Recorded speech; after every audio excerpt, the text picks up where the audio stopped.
আমরা এখানে দাঁড়াইছিলাম, আমরা দেখতেছি এই যে বাস স্টপের শুরু, হ্যাঁ, এই যে সাইনবোর্ডটা, এই গাঞ্জুটিরা এগুলো উঠে নিয়ে যাচ্ছি, তখন আমরা সাথে সাথে প্রতিবাদ জানাই।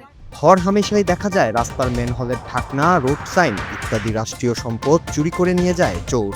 কিন্তু এইসব কার্যক্রম দেখেও না দেখার ভান করে পাশ দিয়ে চলে যান সাধারণ মানুষ।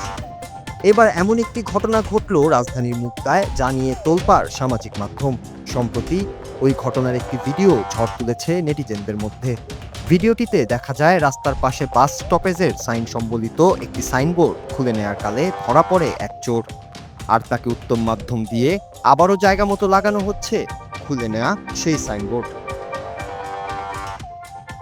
ভিডিওর সূত্রে জানা যায় এই ঘটনাটি ঘটেছে রাজধানীর মুক্তা হাসপাতালের সামনের সড়কে।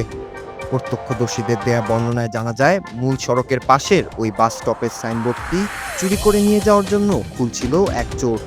সাইনবোর্ডটি খুলে ফেলার সময় ওইখান দিয়ে যাচ্ছিল একটি বিয়ের অনুষ্ঠানের বরযাত্রীদের গাড়িবহর। গাড়িতে থাকা নতুন বর লক্ষ্য করেন ওই চোরের কাণ্ড, আর সেটি বুঝতে পেরে সাথে সাথেই গাড়ি থামিয়ে ওই চোরকে ধরে ফেলেন সে সহ তার বরযাত্রায় থাকা লোকজন। পরে সেখানে তাদের সাথে যুক্ত হয় সাধারণ জনতা ও পুলিশ।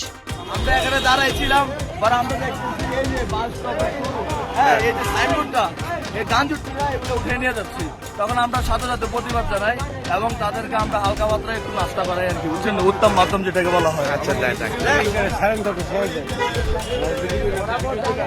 বরযাত্রীতে থাকা লোকজন ও স্থানীয়রা শুরুতেই ওই চোরকে উত্তম মাধ্যম দেন, এরপর তাকে তুলে দেওয়া হয় পুলিশের হাতে।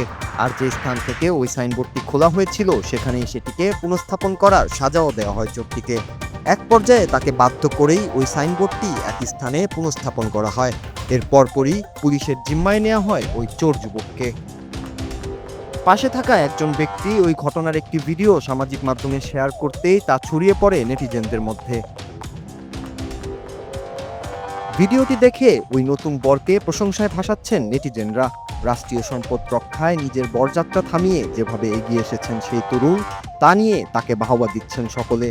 নেটিজেনরা বলছেন, রাষ্ট্রীয় সম্পদ রক্ষা আমাদের সকলেরই দায়িত্ব, তাই এই ধরনের ঘটনা চোখে পড়লে নিজেকে নিরাপদে রেখে এভাবে এগিয়ে আসলেই আমাদের নিত্য ব্যবহার্য এসব রাষ্ট্রীয় সম্পদ চুরি রোধ করা সম্ভব, আর তার সুফল প্রত্যেক নাগরিকরাই গ্রহণ করতে পারবেন। Nur Raju, Bangla TV news desk.